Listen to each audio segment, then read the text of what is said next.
At least what people are looking at on your story is like very, that's your brand, right? If you keep it consistent. Yeah. Hang on, start that again. I just clicked record.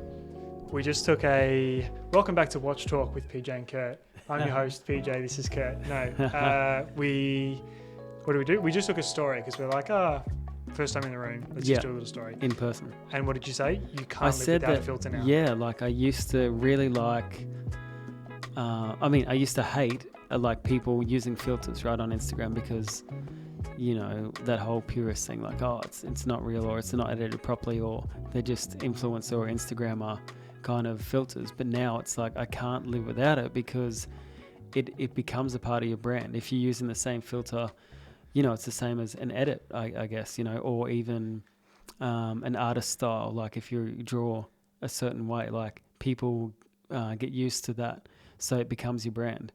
And then when I post stuff that I might not record on Instagram because of reception or whatever it is, and you've just done it from your camera roll, I feel that... Not the same. It's not the same, but...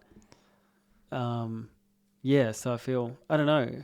And I'm not really one to like venture too much with new filters or anything either. So it's like I just keep using the one until I guess someone else posts something that's like more appealing to me, and then I'll go use that. Is it just the color? Is it just like a color grade? What is this filter that you use? For me, it is just it's kind of those sandier kind of tones, So if there's green in the room, it'll pull the green out. How good's this look? Well, we can talk about. We could get the green out of that, and then it would be just a more digestible like a musty, palette, browny tones. Yeah, exactly. Yeah, but the one that I use doesn't affect it too much. It just at least keeps it within the same palette, so then it looks like everything belongs. Yeah, uniform. Exactly, which is like when you learn a lot about color grading, you don't realize when you're looking at a film or a picture that it's totally stylized for whatever emotion or feeling they're going for, right? Yeah. Do you ever look at films? I've never been much of a film guy. Like some people are obsessed and they follow directors and they know about actors. I've never really been that guy. But do you ever look at a still from a movie perhaps, or even just like watch a movie, right? I saw Dune recently. I don't know. Have you seen that one? Oh, yeah, I've got a lot of things to say about that. And you just like, you forget after 2 minutes, you forget, but it's just like everything is orange. Like you look at a still and you wouldn't make a photo like how that still looks. No. Why are the rules different for film? I don't know. I don't know why, but it probably, it would have to be some kind of formula, that your brain can, like if it's looking at a still, it just won't want to look at it for over a long period. Whereas if it's moving and that, then I guess different scenes or different takes or movement probably it blends in nicer. I'm not sure. Yeah. But there is the whole, that's why everyone on the, teal and orange trend, because people were figuring out, this is what, to some degree, what a lot of movies were doing. Yeah. But June, to me, was sold to be this like cinematic masterpiece. Yeah. So, and it wasn't? Not for me. Not the way that there was some post on Instagram where it had Arrival, June, and then two other movies. Maybe it's like Prometheus and something else, right? So they were all meant to be, it was like apparently the 4 best cinematic films ever. Sci-fi, fantasy. Yeah, it must be, yeah. So, and that's my vibe.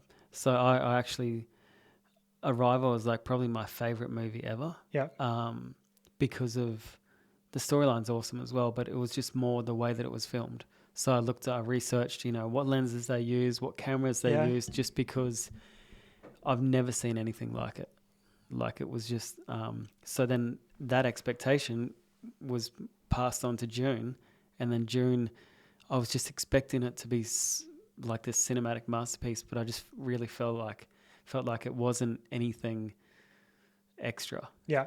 I don't know, because it was just filmed still very very normal. You know, it wasn't like crazy lenses or I don't know. What's your thoughts? Wasn't out of the box enough. Exactly. Yeah. It wasn't like cinematically. I couldn't stop watching. It was more like, it just wasn't engaging enough for me. I'm like kind of the opposite with how I watch movies, and I know there's no right or wrong way to do it, but I don't, weirdly, as a photographer and someone who makes videos and whatever else, I don't think about things that way, and I don't think about the lens. And to be honest, sometimes I do think about the lighting and whatever, but even the grade, sometimes that can go way over my head. I tend to think of things in terms of storytelling, and that's not even because of my photography. That's because of my obsession with D&D. Yeah. And everything is about, like the character development and what are they trying to say and what's happening here, and what's the director trying to get across, basically. Yeah. And June, I kind of went into without expectations. I actually tried to read the book a couple of years ago. I tried to read it and I got a little bit in, and it's just so heavy on the lore. Yeah. Even in the movie, like there's the first 45 minutes, I feel like they're just introducing this house and this person it's a lot. is loyal to that person and whatever, and it just went like I just got bored of it reading it. And I went into June with no expectations, and then it blew me away. I thought it was fantastic. I just felt like because I'm not one for much of a storyline either. It's just like ever since picking up a camera, it's like I can't watch a movie like I used to be able to. Now I am dissecting every scene, like mainly it's like lighting, and then also like how it's shot, So for me, storylines are pointless now because I look at it from just a totally different point of view, which is really hard for me to watch a movie now if it's not this masterpiece like Arrival was. It's hard for me to see Arrival and then watch anything else after that because it's like that's what I want every movie to be. Exactly. Yeah. So. I've heard the same thing applies to like audio nerds. I've heard that once you get down a certain rabbit hole in terms of audio, you can't enjoy you can't just pick up an album and enjoy it anymore. And even, bands that you really like and whatever, you can't enjoy them if you find something really annoying in the mix. Exactly. The production value isn't as good.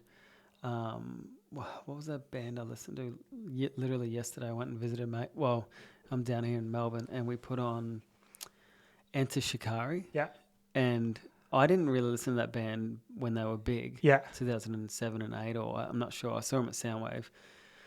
But they put on that song where there's the clapping in it. I can't remember the name of it. But I was like, let's listen, because like I remember it was such a big thing. You'd go to a show and watch them, or you'd hear them at Rosie's, like the local club up there. Yeah. And I was like, let's put it on. We put it on, and the production value is so bad. Yeah. That's like, I'm not even enjoying this. It's like, this is not good. Technically, like it just wasn't the same. Whereas like if I listen to an old Korn record or whatever, the production value isn't as good, but it just sounds better. I'm not sure. Like I'm sure the budget Korn had was like a lot more than say Enter Shikari had.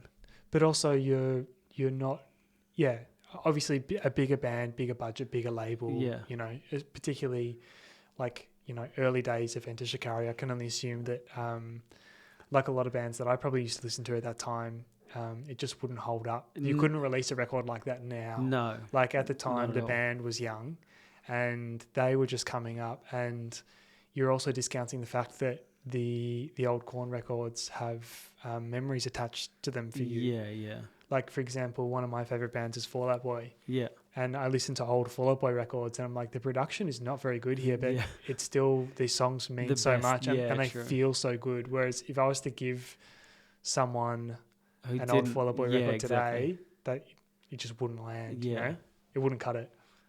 Yeah. Yeah. So there's like that element of nostalgia, that, that powerful thing to be able to take you back to that place that you were when you first heard it, or the girlfriend that you had when you were listening to that record, or the club that you used to go to. Yeah. That's powerful. I think that's a big thing with a lot of cult movies, or not even cult, but really popular, like Star Wars. I never watched it. So for people around me, everyone says, "How could you not have watched that?" Or Harry Potter's, because they have that attachment to them, and they think they're the best thing ever. Yeah. So when I'm trying to go start them for the first time now, It's not the 20 same. years later, Yeah. it's. I tried to watch the Star Wars in the order, Yeah. and I didn't even make it half an hour through that first movie Yeah, because it feels like Sesame Street. it was so. I know it was like a lot of years ago, but it just the production value wasn't there compared to something that I watch now, which is like literally blows my mind on how realistic it looks. Yeah. It's not fair, is it? No, it's not. Yeah. There was another movie I was going to reference, but yeah, it's not a fair comparison, and yeah, isn't it funny? I think music. I don't know. Photos are different, right? So I look at old photos from my parents or whatever, and I just think my first thought is, how cool is it that there was someone at the time who was, clever enough or savvy enough to be there taking pictures? Yeah. Because inevitably, you see all these pictures of old events or dinners or family dues and whatever. Yeah. And it's like, how much of a fucking pain in the ass must it have been to have a film camera? Oh, for sure. And to be shooting film of everyone Yeah. in those days. But it blows the mind that like no one now wants their photo taken, right? Yeah. It's like, how would it have been back then? Like, were people more open to the idea of getting their 100%. photograph? I Like, reckon because they it would was have like, oh, we're capturing a memory. Whereas now, because everyone's got their phone out every 2 seconds, no one wants to be in front of it because it's like too much. Like, I just don't want it in my face. But you don't see it in those days. Someone takes a photo of you on their little Canon AE1 or whatever. Yeah, you wouldn't know. And you don't see it. You probably ever. No. To be honest. Yeah, literally. Because Or they might not develop the film or whatever. Like, I think for me, I look back at a lot of the stuff that was on film, and it looks so good all the time. Yeah. And then my first thought is like, how did they like get the correct exposure or meter it like properly, or like, what would the shutter speed be for this? Or like, especially a lot of point and shoots, they're like f8 to f11 or something. Yeah. I'm like, that's not even how I shoot. This day and age, it's like, oh, you just go to 1.4 or 2.8 and just want blurry shit. Yeah. Whereas like back in the day, point and shoot, it was everything was in focus. And then actually this week I've been using the Fuji X100 V, and I've landed yesterday, took a bunch of photos on the plane and like walking around the streets, and I took that mentality in. Whereas previously, I think the last couple of months I've been shooting at like f2 to 2.8. Yeah. Whereas now I'm like, wait up, street photography was never shot at f2. Yeah. So I've used it on f8, and I'm loving the results because there's just more shadows in the shadow and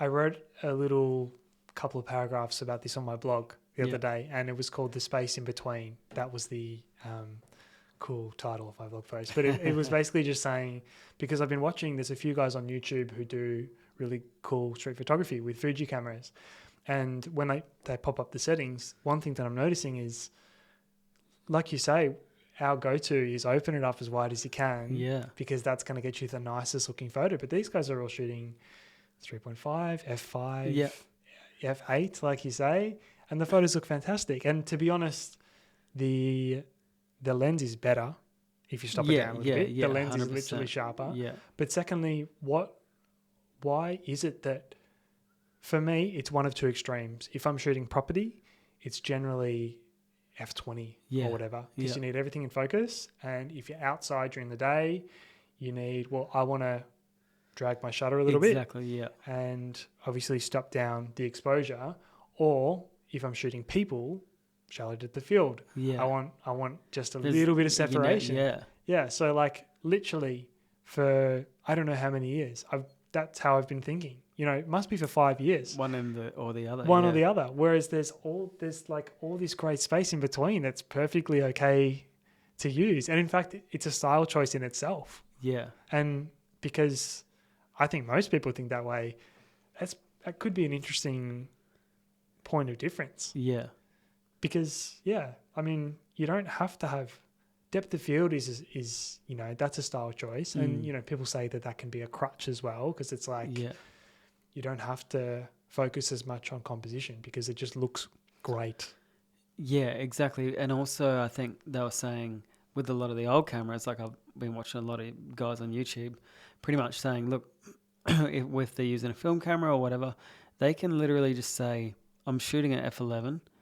And then because they're in manual focus, like a lot of the older cameras didn't have autofocus. So it was like, I know my range. I know that if I'm at f11, I know I've got, if I'm shooting at, 10 meters away, I know I've got like from literally 2 meters in front of me to like 20 meters past that. So it's like, that way. And that's something that I never thought about was like, how are they capturing these moments?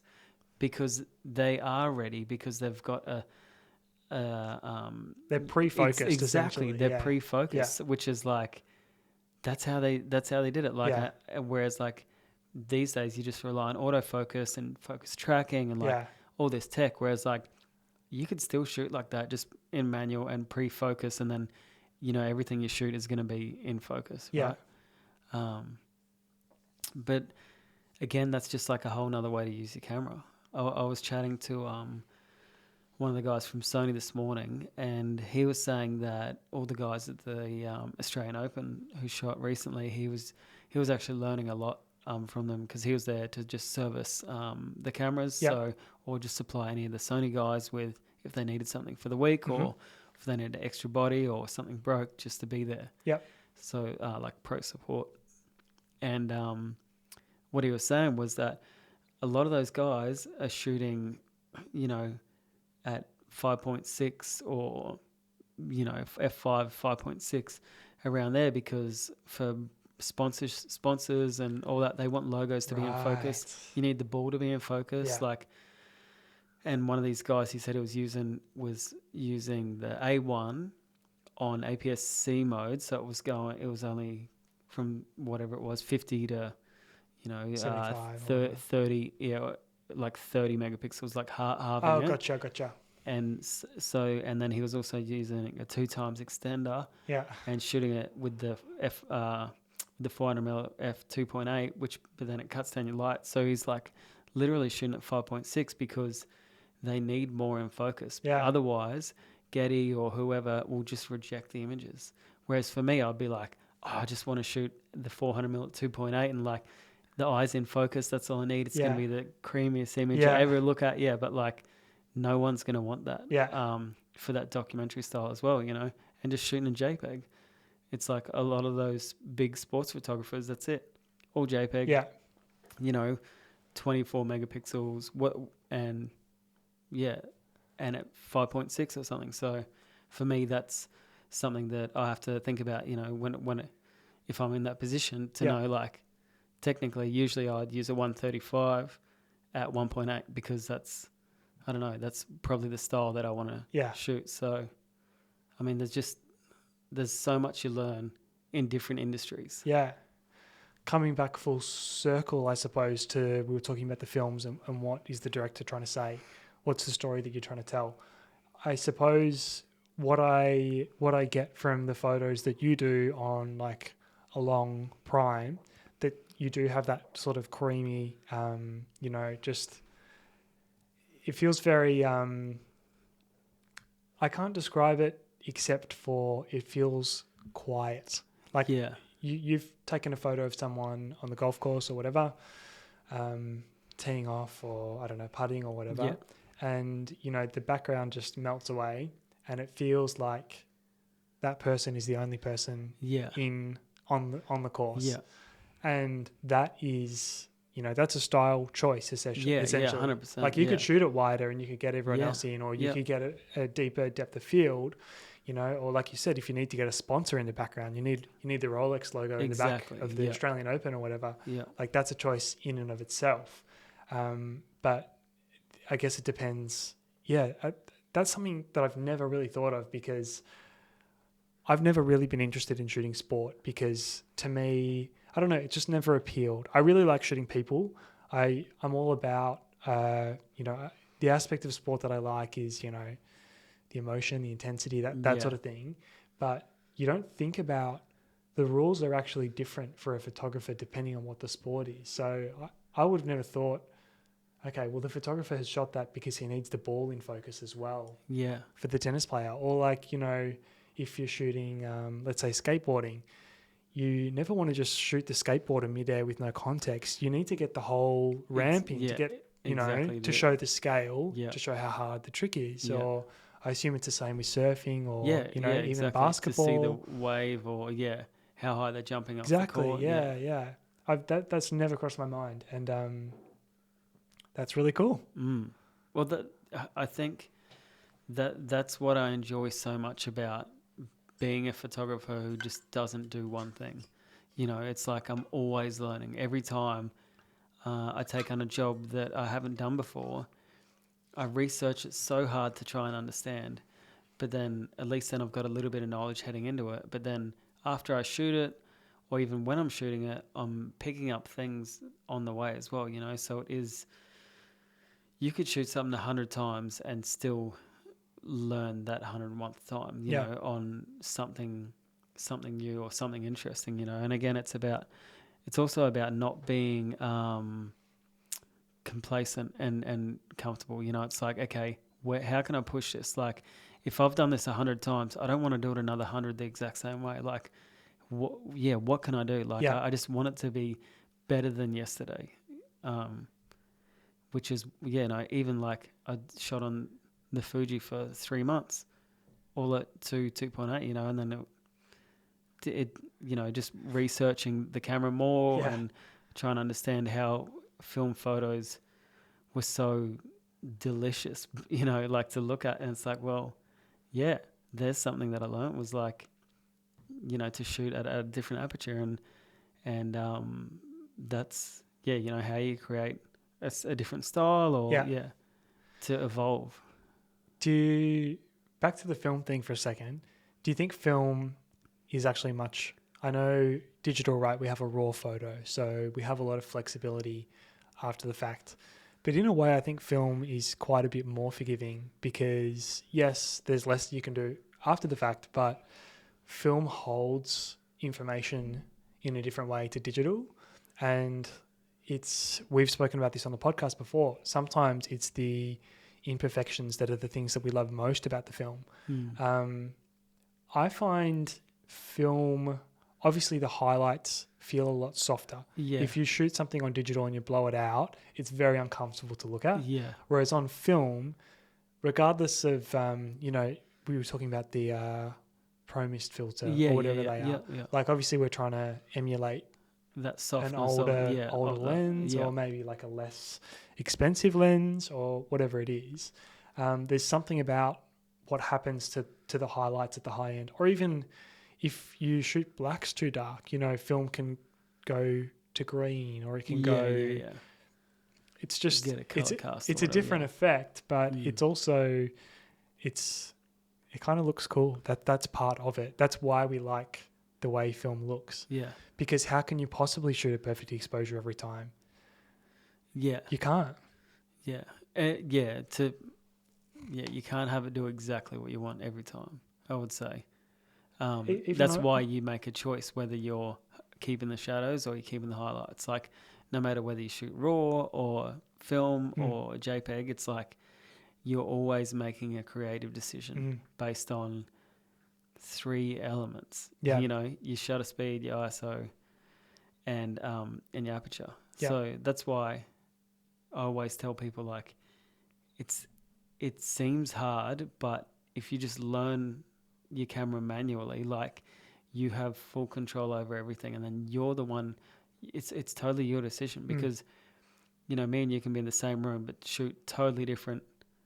Like, the way we see it would be totally different. So and that is one. Talk about shooting JPEG.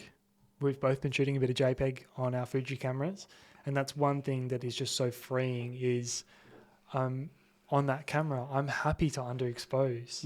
Or, I'm happy if it's a dark room, I'm happy to crank up Yes, 6,400 I know. ISO. I've never been comfortable with it, but yeah, like this week, yeah, I was at like whatever it was, 4,000 ISO and then even higher, and I'm like, to me, on the back of the camera, it doesn't look like it's fully lost detail or anything like that. It's just a creative option for me to go up that high or whatever to see what I want. But yeah, it's just so enjoyable to shoot JPEG, and I haven't edited the photos or anything yet, and I'm still, because I've got such a big memory card in my camera, I've got every photo I've ever taken on it. So that's what I want to do, is at the end of the year look and just like, there's a lot of stuff that I even shot that I forgot about, and then this week when I had no Wi-Fi on the plane down, I just was having to flick through, and I was like, oh, this is cool. Like, it's almost like it is film, because I'm not uploading it straight away or putting it straight into Lightroom or Capture One. Yeah. So, and the other thing that you said before that I really liked was you were talking about sport, and you were saying you could shoot the same thing 100 times, but you still want to be looking to see how can I do better, basically. How can I make something different out of this thing? Don't want to get too comfortable. Yeah. Constraints is something that we've also spoken about. That's the beautiful thing about this little camera that we both rave about and just can't shut up about. I know. But in general, if you were, regardless of the situation, if you're on the golf course, you pick a different lens and you stick to that lens all day, and all of a sudden you have a whole bunch of new creative decisions that you have to make. And, I have no doubt that you could get the job done with whatever you have. Oh, for sure. If you had to, obviously, it's nice to have that big 400mm if you can get your hands on it. But, if you only had a 24-70, you'd tell a different story. Yeah, no, exactly. And it would be a different story. And that's why, just say, I'll reference work. If I'm at a Broncos game, there'll be all the Getty guys there with their 600mm f4s, 400mm f2s or whatever, right? So because I don't have them in my kit personally, I'm never going to get the shot that they're going to get. Yeah. So I have to think differently. So that's why I'll use a 135 and try to get less like action in play shots, because I know that they already cover them, right? So the Broncos already have access to all Getty images. They pay a license fee or whatever, so they can pull any of them. Yeah, there's 10 cameras. Exactly. Why do I need to be there to do that? So for me, the point of difference for me is to be there to capture the emotions in between, or like maybe the personality of the players, whether it's like they have a lot of the Indigenous players have, painted boots, which is like really personal and really cool as well. So like, just little things like that, or they might strap up a bit differently and, write something that means something to them, whether it's family names or whatever, so they're the kind of details that I look for to tell a story about the player or about the match. It's not just, oh, that's a great running shot of someone getting tackled. Like, that's not what I'm there for. So for me, it's like, I want to capture something different, because I am limited by the gear that I have, right? Yeah. Or that you have access to. Yeah. And that is honestly super appealing to me, because it's the same as music, right? There's 5 people shooting the same equipment, shooting the same thing at the same time. Yeah. Like, to be honest, I can get bored of that very easily. Like, fair enough if you're on the tour and you're working for the band and you need some shots that you can give to them quickly to post, whatever. Yeah.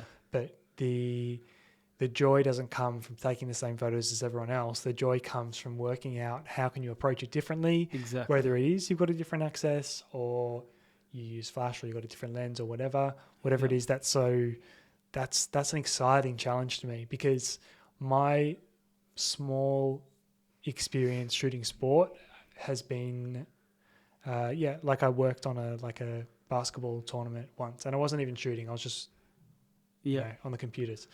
And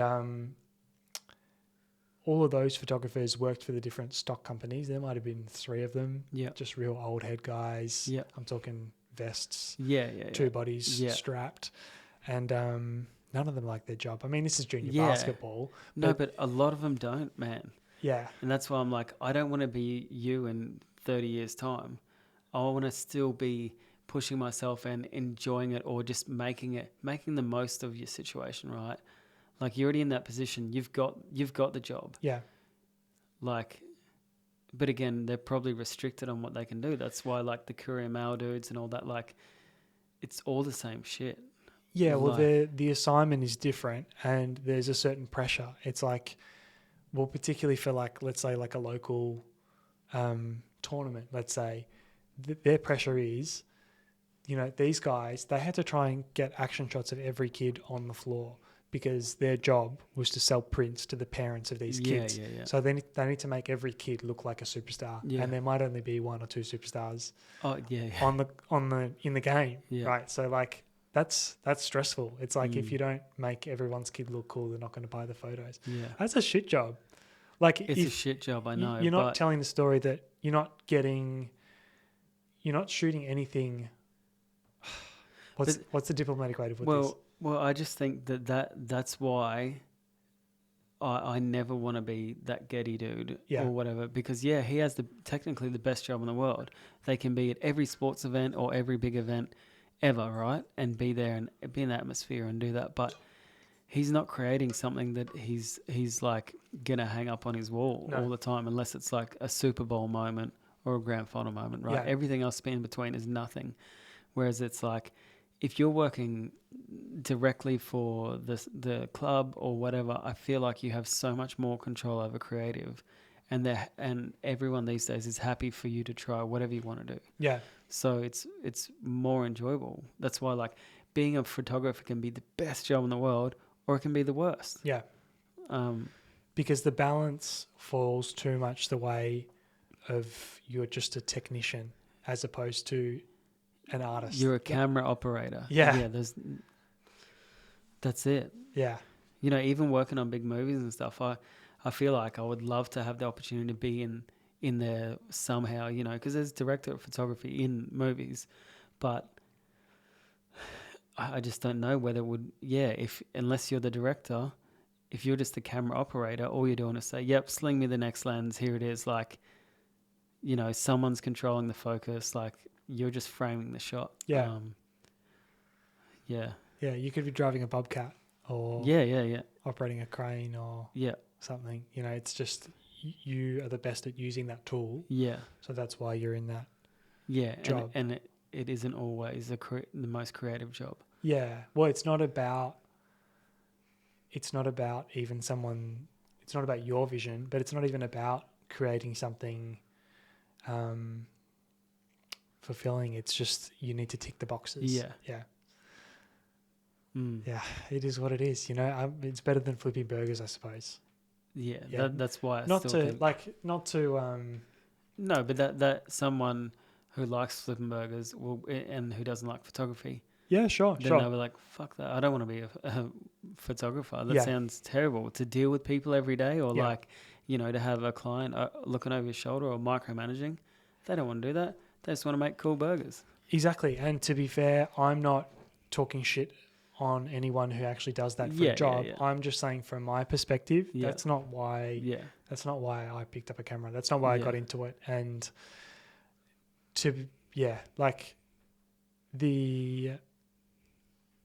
bringing it back to myself selfishly, it's my channel, I suppose, but bringing it back to us and my own opinion and our own opinions, I would prefer to keep, if there was something that I really loved, like basketball, let's say, I'd prefer to keep basketball for me rather than as a hobby, than have to do assignments like that where it's like the pressure is on just to tick all those boxes so someone can quickly get that photo out. And maybe it is fun if you're the best in the world at that, because it's like you come in, you can just relax into it, snap away, whatever. But I feel like for 99% of the people that do that, they're probably competing with each other. They're probably fighting for that spot courtside or on the green or whatever. Do you follow a guy named Matt Adeponya? No. So I'll link you to his Instagram and stuff. So he is he's a Sony ambassador dude. Yeah. Played basketball at a reasonable level, I think. Yeah. But he now is in America, like, as of the last couple of weeks, capturing, the NBA stuff. And like, he's done a lot here in Australia and also work with the NRL as well. Yep. But he is someone who is really inspiring, like, creatively, because he has just put the work in. I met him at a Sony event maybe a year ago or 2 years ago, and I feel like for someone like yourself who loves basketball, he's the guy to watch. Right. So yeah, I've heard of him. yeah. So Aussie guy, did you say? Yeah. Cool. Yep. And he actually, I think he did like 6 months up on the Gold Coast, just doing a documentary for the Gold Coast Titans, the rugby league team. Yep. It was just him and I think some other guy. He like literally slept in like office space or whatever, I think, for the early shoots and stuff like that. But like, he created this documentary that actually Netflix picked up on the Titans and stuff. But yeah, I think I'm just thinking about basketball and stuff. I was like, oh, you should definitely check this guy out, because it's just it's cool to be inspired by, I guess, people that you've maybe met, like, that you didn't realize. Like when I met him, I was like, oh, I don't know who this guy is, never seen him before. He was, we were shooting some basketball stuff, and I had no idea, I guess, of his ability. It's like I could look at someone and not realize how good they are in their profession, right? Everyone just looks normal. Unless you're an athlete, then it's like, okay, you look like an athlete. But if you're a creative, dude, you wouldn't be able to tell. Yeah. And to be honest, I think that's the best. That's the best if you outwardly, if you have that level of humility, if you can know, if that guy's at the top of his field, but you can still meet him, have a conversation, and you'd never know what a weapon he is. Exactly. Like, that is just a testament to his character, 100%. Because there's a lot of people that would tell around. You how good they are. Exactly. Yeah. Yeah. Yeah. That's really cool.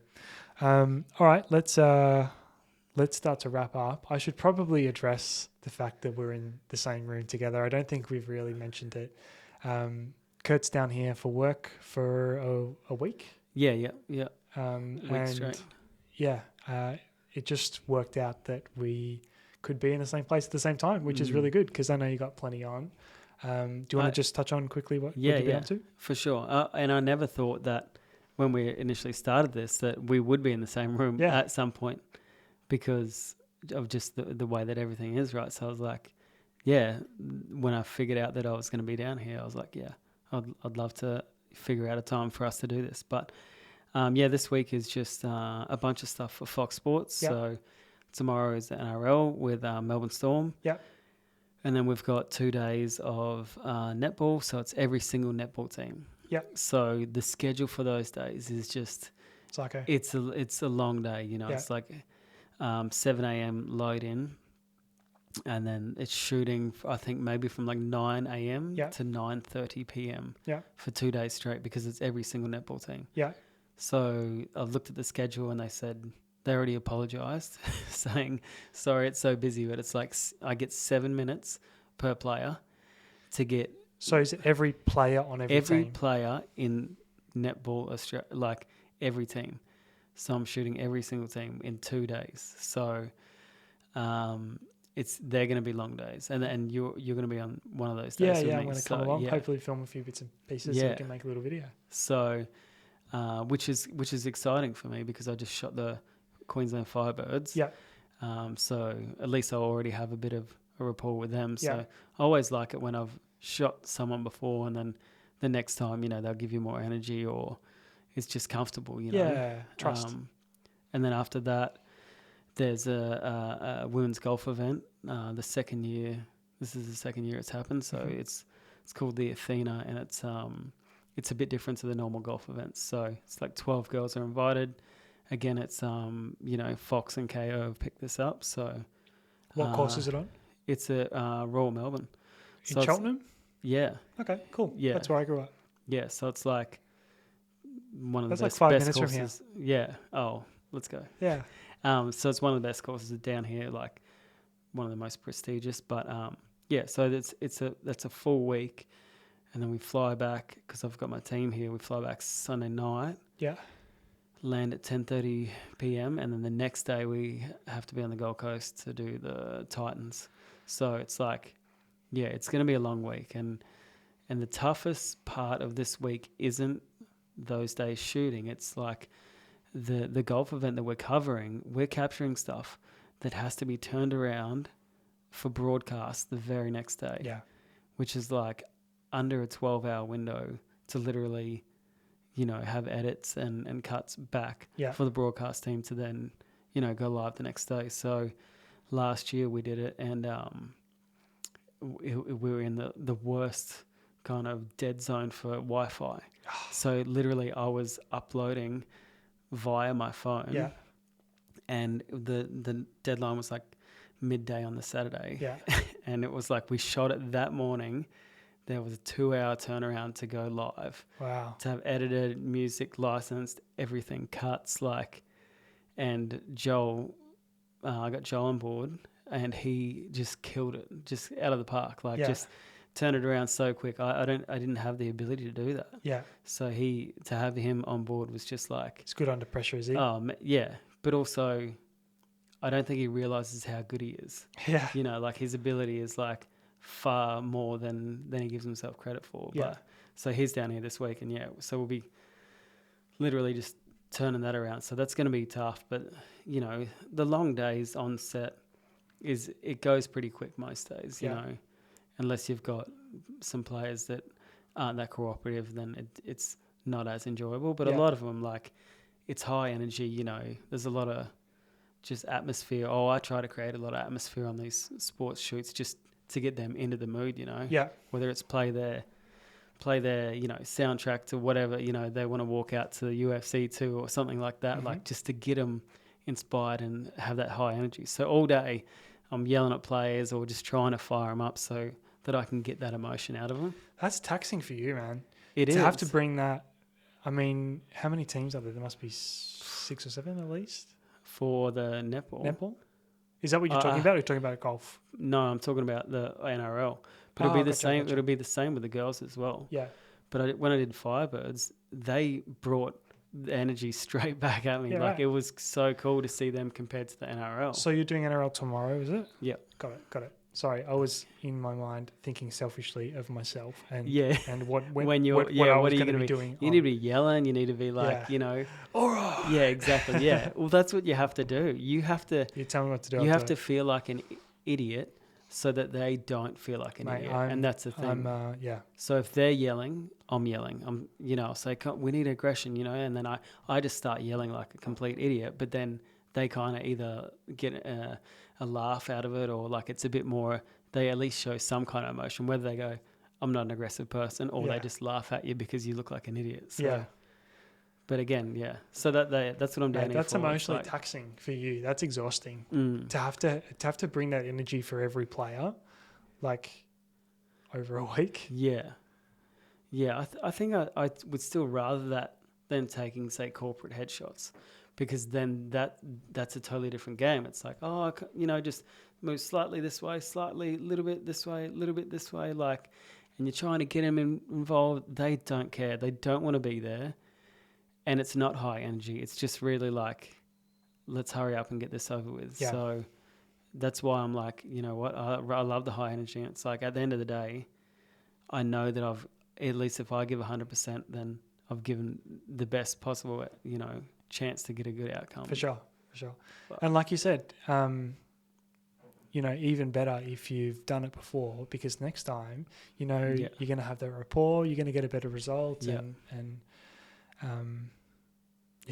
it's everyone wins. Yeah, exactly. Yeah, cool. I won't go on, but I've done a lot of corporate portraits, and every person from the CEO to the intern, they sit down and they say, I hate having my photo taken. Yeah, that's the first line. I never look good in photos. Yeah. It's like... How do you follow that? Yeah, how do you follow that? Like, imagine bringing that energy... Cool, yeah. Professionally bringing that energy to whatever you're doing, right? Yeah. You're setting yourself up for failure anyway. Yeah. Corporate portrait's a necessary evil, unfortunately. Yeah. Do Do you have a tool of the week, or should we skip it this week? Not really here. No, Well, like let's just plug this little Rodecaster. yeah. Is that what it's called? I'm pretty Dude, sure. this Rodecaster Pro, I don't know what it is. This console, Yeah. it's epic.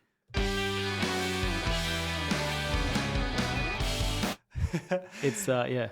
Yeah, so shout out to Click Collective for letting us use the studio today. We really appreciate it, guys. And yeah, this little console is fantastic. I just plugged a little memory card in. All these, what are these? These little I'm like pretty sure that SM7B. something. So 7B this is USB what I or should have something. bought, but I was being a tight ass. Like Yeah, the podcast thing, or the mic that I bought was the Procaster, which was maybe $300. yeah. This thing's like $800 or This is not an 900. SM7B though. This is a Oh, cheaper it's version. not? Yeah, Ah. yeah. What I'm hearing in here is like I'm liking the sound of it. See, I was going to ask you when we first started. You sound nice and deep and boomy, Yeah. but I sound funny. But I think it's because I'm hearing myself through my head. Yeah. In your ears, do I sound better than you? No. No. Okay, damn. Maybe I just sound. and weird. like I have a more nasally voice than you. So it's like I don't know. We just plugged in, so we don't know what Who knows? this is set at. But for me, I'm hearing some basic response here, and I'm all about that. Yeah, because I'm pretty much right on it here. I mean, it's Yeah. a dynamic mic. Yeah, you have yeah, to be right on it. yeah. Anyway, no one else cares about this stuff, but we're really enjoying it. So this can be our combined tool of the week. I actually do want to try out this mic arm because I've got one like this at home, Yeah. and these new ones just look so good. It I don't know functionally. looks how it is. awesome. Yeah. it looks like, amazing. yeah. Yeah. I think I need one of these for home. Yeah, yeah. Awesome. All right. Well, we'll leave it there, mate. Good luck for this week. When I leave you tonight, I'll see you in a few days, and I Yeah. think you'll have already done a lot of the heavy lifting Yeah. for the portrait stuff. Yeah, exactly. All the setup will be done, so you can just come in later, And exactly. Easy. But yeah, with a bit of luck, we'll have enough just to make a little video. And I brought my camera out to meet you because I was like, oh, this can be the start of a little vlog. But Kurt just got off a call and was in a little bit of I wasn't in the best mood. No, Wasn't in the I don't best think I was ready to be filmed. Yeah, fair enough. You weren't ready to do Casey Neistat. But yeah, should be good. So excited to have you and to sit in the same room. It's a different energy. I like the fact that we can talk over each other Yeah. and there's no awkward 1 Yeah, second delay. exactly. Yeah. Although I think we're pretty good. We're pretty good now on Zoom, Yeah. Discord. Yeah. But anyway, we'll leave it there. Thank you so much for watching and listening. There was something else I was going to say. We should very quickly go over the question from last episode. Oh, yeah. Do you remember what it was? I think it was maybe like, how I got to start at the Broncos, and whether it was like through an agency or something like that. Stuart So, Munro. yeah. How'd you get the opportunity to shoot the Broncos? Was it through someone you knew or an agency? So, I think this is the power of communicating with people you've only met. I feel like I'm very open for a chat, whether I've met someone for the first time or the 10th time. Like, I'm always up for a chat. So I actually met Alex, who's the video guy for this week's shoot, on a City Beach shoot. It was like the very first City Beach shoot I was at, the campaign. I was actually assisting, and he was the videographer. So through him, I did some photography work with the Brisbane Roar, the soccer team, the football team. Yep. And then the marketing manager, or I'm not sure exactly his role from the Roar, went to Broncos. Yep. And he went to Broncos and was like, I think maybe we could get a different photographer, rather than the current media team they had back in that time. This is maybe about 5 years ago. And so he asked Alex, if he knew any photographers. So then I got the call up, which I was super excited about. I was like, this is crazy. I'm not sure if anyone knows, but yeah, I've been working with the Broncos for about the last 5 years. Yeah, right. So it's only the last, say, year that it's probably ramped up a lot more than previous years because of COVID. They kind of let, a bunch of their media team go, or they left or whatever. So each year I'd come in and just do the start of the season stuff. But the way I got the opportunity was literally through, a friend of a friend. Yeah. And then I guess I was good enough to hold that position for the next year and the next year and continue on. But it was funny because Alex recommended me. So for the first 2 years of me working with the Broncos, Alex wasn't involved at all. But then when Alex became full freelance and not contracted to it, to City Beach, he actually pretty much come on all year round for Broncos. So now Alex has a bigger role at Broncos than I ever did. Yeah. So. Well, that's a great lesson because it's you. Well, first of all, never burn any bridges. Yeah. Because you don't know exactly. You don't know what's going to happen later down the track. And everyone has a bad day as well. So you can't really go take anything away and be like, look, I hate that person or that person's a dick. It's like, everyone is going through their own thing. So it's like just always be a good human. And if your work is quality, it's dead. My camera died. Oh no. But that's fine. Hang on.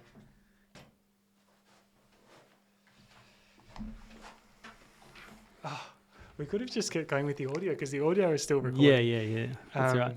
But yeah, what I was saying was that I think if you, it's literally just to have a 30-second conversation with someone could go a long way because you just don't know where that opens. And then I guess the other question Stuart asked was, was it through an agency or whatever? But it wasn't. And the first time I worked with an agency was probably 3 years into my career.